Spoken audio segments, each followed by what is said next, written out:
Today we're going to talk about some things to look for when buying land for a homestead. I'm Craig. I live in a self-built tiny house in Washington State. My family is in the process of transitioning from our life in suburbia to our homestead property out in a more rural area. Having been through the land buying process, I figured I'd share some of the things I learned along the way.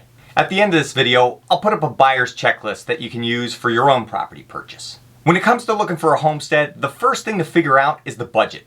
I didn't think that this was going to be as big of a hurdle as it was. I had great credit and a decent paying job, but I still couldn't get a loan for rural land from a traditional lender. Banks don't want to lend money on land without a structure on it.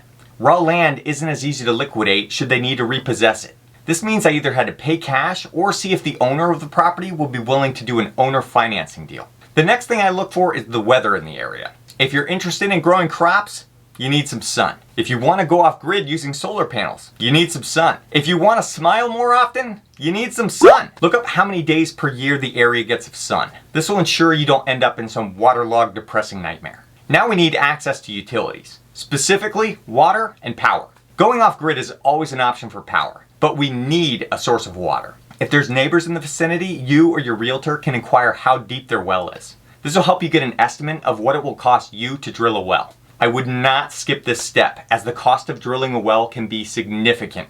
If there's already a well on the property, the county may have records on the depth and the flow rate. This will help you determine if the well will meet your water needs. Regarding power, there may be access to power at the road if you want to be tied to the grid. Otherwise, running power to remote locations can get expensive really quick. I wanted to be tied to the grid in a county where I could sell any excess power I generated back to the electric company. Once we've found this information so far, I start looking for answers to the following questions.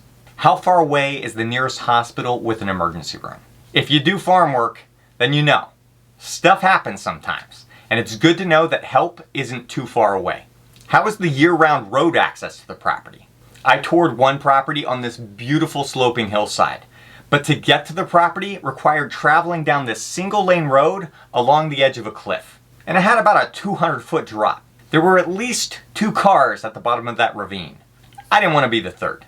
What is the likeliness of cataclysmic events happening in the area? I realize this question makes me sound like a doomsday prepper, but when you're going to be designing a whole new homestead from scratch, this is an important question. You don't want Mother Nature to just come in and destroy the new life you just created. We need to ask, how likely are wildfires to burn through the area? Is this area due for a massive earthquake? Is it an area prone for hurricanes or tornadoes?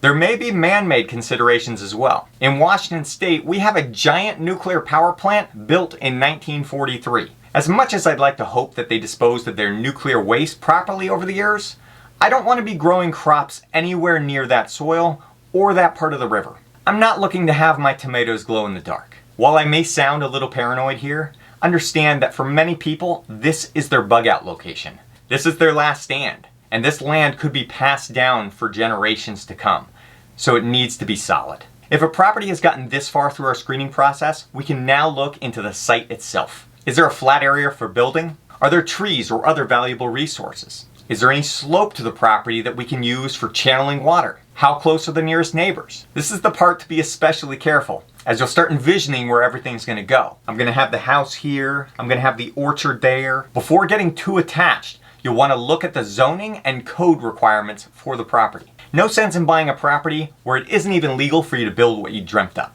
Once we've answered these questions, I look at the livability. What's the average day going to be like for me when I live here? Are there any jobs in town if I need to go make some income? How close are the nearest stores?